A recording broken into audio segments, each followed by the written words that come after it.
Be me, 47-year-old procurement manager at a regional hospital supply company. Live in a decent split level in the suburbs, worked my way up over 20 years. Divorced when the boys were 3 and 4, their father moved 3 states away, sends checks twice a month, like clockwork, but hasn't visited in years. Whatever, I've got this. Strong, independent woman and all that. My boys are my world. Tyler is 19 now. Marcus just turned 18 last month. Raised them right. Made sure they understood how the world really works. Started teaching them young, around 5 and 6, about how society is structured. Would explain during breakfast before kindergarten how some people have advantages they didn't earn. Told them they'd have to work extra hard to be good people because of what they were born as. They'd just nod and eat their cereal. Such sweet kids. As they got older, maybe 8 and 9, started really diving into the dinner table conversations. Every night, I'd pick a topic from the news. Wage gap, representation in boardrooms, street harassment statistics, domestic violence numbers. Would look at them and say, this is what we're up against. This is what your gender does. Tyler once asked me, but we don't do those things. And I had to explain that's not the point. The point is the system, the structure, the inherent nature of it all. Made sure they understood their responsibility even if they personally weren't doing harm. Had them write apology letters once a month starting around age 10. I'm sorry for the advantages I have that I didn't earn. I'm sorry for the harm people who look like me have caused. I will do better and check myself constantly. Put them on the fridge, took them down when new ones went up. Their dad didn't say anything about it the one time he visited for Tyler's 11th birthday. Just sat there, uncomfortable, whatever. He was part of the problem anyway. That's why we didn't work out. He couldn't handle a woman who saw through the bullshit. As they hit middle school, really ramped up the education. Would pause movies to point out toxic masculine behaviors. Superhero films were the worst. Had to explain how violence as conflict resolution was peak male socialization. They stopped asking to watch certain things after a while, which showed they were learning. Bought them books for birthdays and Christmas, carefully selected. Subscribed them to newsletters and youth discussion groups about examining privilege. Marcus asked once if he could join the baseball team in 7th grade. Had to sit him down and explain how team sports reinforce dominance hierarchies and aggressive male bonding. Suggested he try art club instead, more cooperative, less about conquest. He did art club for 1 semester, then said he wanted to focus on homework. Honestly, was proud he was taking academics seriously. High school was when things got really important for their development. Had them read essays at dinner, take turns, we'd discuss. Every single night, no exceptions, even when they had exams the next day. This was more important than test scores. This was their moral foundation. Tyler started getting quiet around 15, just reading his assigned sections and going to his room. Figured it was teenage stuff. He'd grow out of it. Marcus was always more compliant. Would nod along, occasionally ask clarifying questions. Thought I was getting through to him better. Made sure they understood dating dynamics before they showed interest in anyone. Sat them down at 13 and 14, explained how consent works. How their size and strength made them inherently threatening. Told them any girl who dated them would be doing so from a disadvantaged position. They needed to constantly check themselves, constantly make sure they weren't being coercive, even accidentally. Tyler said, "This makes it sound like we're predators no matter what we do." Had to explain, yes, that's the point. That's the awareness you need to carry. Neither of them dated in high school, which honestly was fine by me. They were too young anyway, and at least I knew they weren't out there harming anyone. Senior year for Tyler, junior year for Marcus, I really emphasized their crossroads moment. They'd be entering the world soon, they'd have opportunities others wouldn't have. Every job interview, they'd be seen as more competent than equally qualified women. Every college application, their names alone would carry weight that others didn't. Told them they needed to take half as much space as they wanted to, speak half as much as they thought appropriate, needed to be conscious always, vigilant, checking and rechecking their behavior. Tyler barely spoke at dinner by this point. Just read when it was his turn, ate, left. When he got accepted to state college 4 hours away, I was so proud. Told him how he'd need to be extra careful there, college campuses and all the harm that happens. He just said, "Okay, Mom," and went to his room. His 18th birthday was on a Saturday in September, just after his first week of classes. I'd assumed he'd commute. We'd talked about local schools. He'd applied to the state school on his own, apparently. Got some scholarship I didn't even know about. Plus financial aid since his dad's income was low enough in state. On his birthday, I made his favorite dinner, had a cake, got him books I thought he'd need. One about examining masculinity in academic spaces, one about being an ally in practice. He opened them, said thanks, then went to his room and came back with 2 duffel bags. I'm moving to campus tomorrow. I got a dorm room. Wait, what? We hadn't discussed this. He couldn't afford that. He explained the scholarship-covered housing he'd been saving from his grocery store job for other expenses. You're not even going to stay here and commute? I'm right here. You'd save so much money. I need to be closer to campus, Mom. It's easier. Something felt off, but I helped him load his car the next day. Figured he'd be home weekends. He drove away, texted me he arrived safely. That was 3 months ago. He hasn't been back once. Says he's busy when I text, can't talk when I call. Came back to this in a minute because Marcus's situation broke me worse. Marcus was still at home for his senior year, quieter after Tyler left. I tried to do dinners with just us, same routine, read and discuss. He started doing homework during dinner, said he needed to multitask for AP classes. I allowed it because education is important. Asked him about college plans, he said he was looking at options. His 18th birthday was last month. Early November baby. Made the same effort, dinner, cake, presents. Got him a really important book about dismantling internalized superiority. He didn't even open it at the table, just looked at me and said, Mom, I'm enlisting. I leave for basic training in 2 weeks. I'm sorry, you're what? The military? The military? The most hierarchical, violent, masculine institution that exists? Started crying immediately, asking him how he could do this after everything I taught him. He just sat there, face blank, said, I've been planning this for a year. I'm contracted already. You're going to go kill people, oppress people overseas, be part of the war machine? I'm going to be a logistics specialist, Mom. I'll mostly be doing supply chain work. That's not the point, and he knows it. Begged him to reconsider. Told him he could go to community college, stay here, we'd work it out. I don't want to stay here. That hurt, but I pressed on, asked him to please just think about it. He said he'd been thinking about it for years. Those 2 weeks were hell. He was packing, organizing, going through paperwork, barely spoke to me except when necessary. I tried every night to have our discussions. He just said he was busy. Asked him if we could at least talk about why he was making this choice. I need structure, Mom. I need to be somewhere else. But I gave you structure, I gave you guidance. I taught you. I know what you taught me. He left on a Tuesday morning. A recruiter picked him up at 6 a.m. I hugged him. He sort of patted my back. You'll come back for Christmas after basic though, right? We'll see, Mom. He texted me when he got to the processing center, then nothing. Letters started coming. Generic stuff about training. I wrote back long emails about how proud I was that he was surviving it, how he should stay aware of the toxic environment. His responses got shorter. Doing fine. Training is hard, but managing. Made some friends. Tried calling Tyler more, now that I was alone in the house. He never picked up, would text back in class, or studying, or at work. Asked when he'd visit, he said maybe Thanksgiving. Thanksgiving came, he texted the morning of saying he was doing Friendsgiving with people from school. Ate a turkey sandwich alone, cried watching football I wasn't even interested in. Tried to call Marcus, straight to voicemail. Found out later the drill instructors take their phones for most of basic, but still. Christmas was worse. Tyler said he was staying at school, had a research assistant position that ran through break. I know for a fact freshmen don't get those positions. He was lying. Marcus got leave, but said he was going to visit his dad. His dad, who he hasn't seen in person in 7 years. Begged him to come home for even a day. I'd drive to meet him halfway. I only have a week, Mom. I need to use it wisely. Felt like a knife. Spent Christmas Day looking at photos from when they were little, Tyler gap-toothed in a Halloween costume, Marcus learning to ride a bike. Both of them at the kitchen table, maybe 9 and 10, writing something I'd assigned. Couldn't remember what it was for, just remembered they'd been so good about it. Tried to call both of them, Tyler declined. Marcus didn't even ring.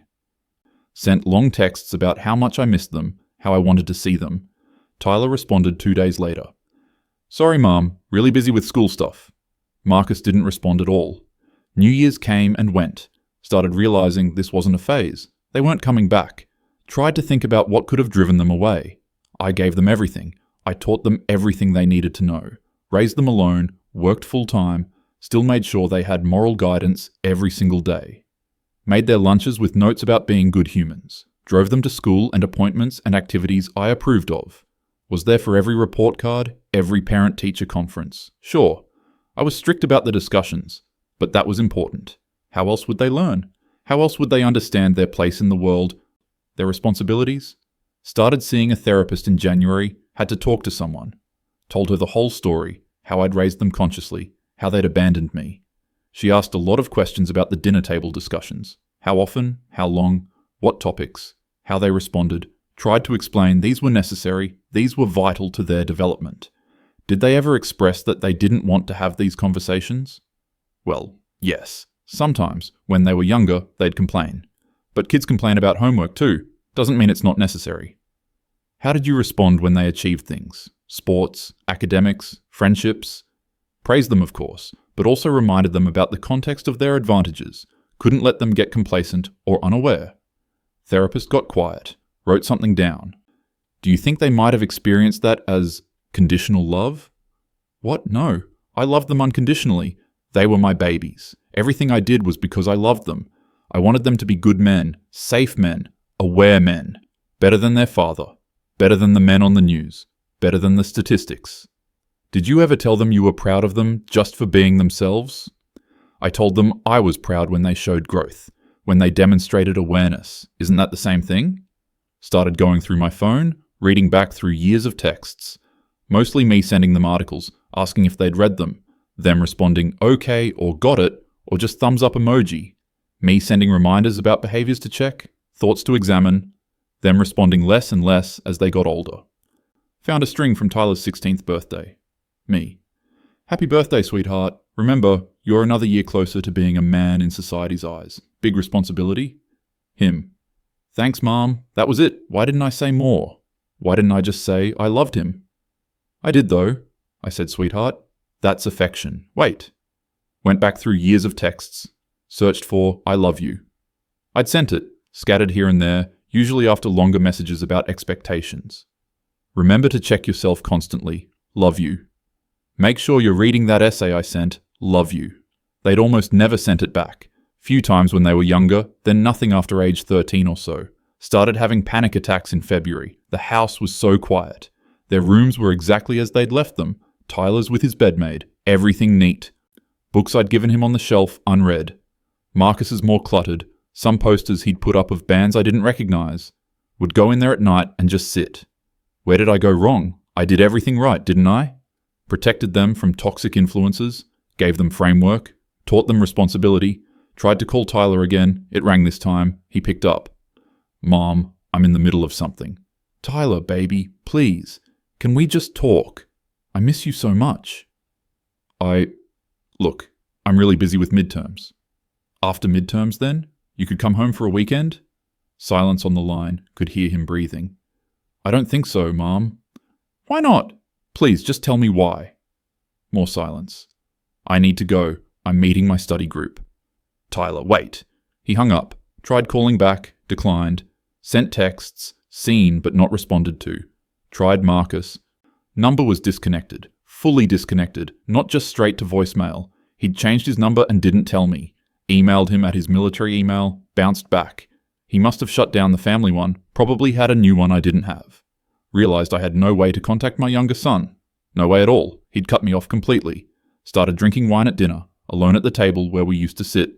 Used to read articles out loud to empty chairs like a crazy person. Then stopped. What was the point? Coworker asked me how my boys were doing. I said fine, great, thriving. Lied through my teeth, because what else could I say? They've abandoned me after I dedicated my life to raising them correctly. My whole identity was being their mother. The conscious mother, the aware mother, the one who wouldn't raise another generation of unexamined men, and they were gone. Both of them, just gone. Tyler's 20th birthday came in September. Sent him a text, long one, about how I was thinking of him, how I remembered when he was born, how tiny he was, how he'd grabbed my finger, how I'd made a promise then to raise him right, to make him good, how I hoped he was well, how I wanted to see him. Thanks, Mom. Doing fine. That was all I got. Asked if he'd be coming home for Thanksgiving this year. Probably not. Got plans. Asked about Christmas. We'll see.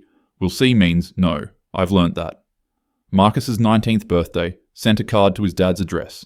Figured he might be visiting again. It came back returned to sender. He wasn't there, or he was, and refused it. My baby boy refused my birthday card. Sat on the kitchen floor and sobbed. The realization was setting in, the real one. They weren't taking a break from me. They weren't busy with life transitions. They were done. They'd left the second they legally could, and they were never coming back. Started thinking about all those dinners, really thinking. Tyler at 7, asking if he could just eat without talking tonight because he was tired. Me saying no, this is important, we do this every night. Marcus at 9, asking if he was a bad person. Me explaining no, but he had to be aware of what he could become. Both of them at 12 and 13, quiet, just reading their sections and eating. Me thinking they were learning, internalizing, growing. What if they were just enduring? Tyler at 15, getting an award at school for a science project. Me congratulating him, but reminding him his teachers probably had lower standards for him, that he should work twice as hard to make sure he actually deserved recognition. His face falling, just a little. Marcus at 16, coming home excited about something, I forget what. Me asking if he'd read the article I'd sent about male overconfidence. Him saying no, he'd been busy. Me disappointed, asking what could be more important than understanding his position in the world. Him going to his room without telling me what he'd been excited about. I thought I was helping. Every single day, every single conversation shaped around making them aware, making them responsible, making them carry the weight I thought they needed to carry. They were just kids. They were just my kids. And I made them apologize for existing from the time they could write. Put those letters on the fridge like they were achievements. Forced them to read about atrocities and violations every night at dinner. Told them they were inherently dangerous, inherently advantaged, inherently part of the problem. From ages 5 and 6. Babies, they were babies.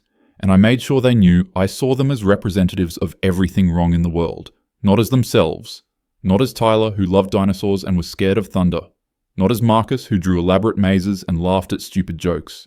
As boys, as males, as future men who needed to be fixed before they could be loved fully. The panic attacks got worse. Called out of work for a week. HR got involved. Very concerned. I'd never missed days before. Told them family emergency. Not entirely a lie. Spent the week going through photo albums. Hundreds of pictures of the boys growing up. Me smiling with them at the zoo, at parks, at home. When did I stop smiling like that? When did they stop smiling like that? Found a picture from Marcus's 14th birthday. All 3 of us. I'm smiling at the camera. They're both smiling, but it doesn't reach their eyes. They look tired. My babies look tired in their birthday photo. Tried one more time to reach out to Tyler in March. Long email, pages and pages. Apologizing, explaining, begging. Told him I understood I'd been too hard on them maybe. That I just wanted them to be good people. That I loved them more than anything. That I missed them every day. That the house was too quiet and I couldn't stand it. That I was sorry if I'd hurt them. I never meant to hurt them. He responded 3 days later. Mom, I appreciate the email. I'm doing well at school. I need space right now. Please respect that. Space. He needed space from me, his own mother. Tried to respect it, lasted 2 weeks before calling again. He blocked my number. My own son blocked my number. Tried from work phone. He picked up, not recognizing it. Tyler, please don't hang up. Silence, then a sigh. Mom, I asked for space. I need to understand, please, just tell me what I did wrong. You really don't know? I raised you the best way I knew how. I taught you. You taught us we were born wrong, Mom, every single day, our entire lives. That's not... I was teaching you awareness, responsibility. We were kids. We were little kids, and you made us apologize for being born. I never... The letters, Mom, the letters on the fridge. I'm sorry for being male. I was 10. Started crying. Couldn't help it. I wanted you to be better, to be different. We couldn't just be. We had to constantly perform being acceptable to you, and we never were. Nothing we did was ever enough because we were boys. I loved you. I love you. You loved who you were trying to make us into. You didn't love us. The line went dead. He'd hung up. Tried calling back from work phone. He'd blocked that too. That was 4 months ago. It's July now. Tyler will be 21 in 2 months. I don't know where Marcus is, what he's doing, if he's safe. Haven't heard his voice in over a year. The house is paid off. My job is stable. I have everything I worked for. And I'm completely alone. Started seeing the therapist twice a week. She's helping me understand, slowly, painfully. How I took my fear of the world and put it on them. How I made them responsible for things they had no control over. How I never just let them be children, be themselves. How every interaction was a lesson, a warning, a reminder of what they represented to me. Not who they were. Asked her if I can fix it, if they'll ever forgive me, If I'll ever see them again, she said she doesn't know. That I can work on myself, understand what I did, change. But I can't control whether they ever want me in their lives again. And based on what I've told her, she'd understand if they didn't. That hurt more than anything. My own therapist saying she'd understand my children never speaking to me again because of what I did to them every day for 13 years. Wrote letters to both of them, actual paper letters. Apologizing, really apologizing. Not, I'm sorry if you were hurt, but I'm sorry I hurt you. Explaining that I was wrong, so wrong, that they never needed to apologize for being born, that they were perfect, and I should have told them that I let my anger at the world become anger at them, that they deserved a mother who saw them as people, as her sons, not as representations of a gender, that I loved them, always loved them, even though I showed it so poorly, that I understood if they never wanted to see me again, that I would respect that, but that if they ever did, I would be here, a different person, a better person, but here. Sent them to Tyler's dorm, they came back undeliverable. He'd moved. Of course he'd moved. Tried his dad's address for Marcus, same result. They're out there somewhere, both of them, living lives I know nothing about. Maybe they're happy.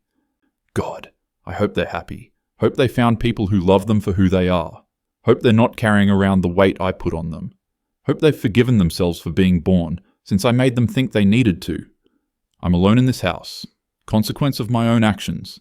The great irony is, I thought I was doing everything right. Thought I was the enlightened one, the aware one, raising sons who would be different, better. Instead, I raised sons who can't stand to be in the same state as me, who changed their numbers, who blocked me, who left the second they turned 18 and never looked back. Sometimes I set the table for 3 out of habit. Then I remember, and I put the extra plates away, and I eat alone, trying to figure out how to live with what I've done.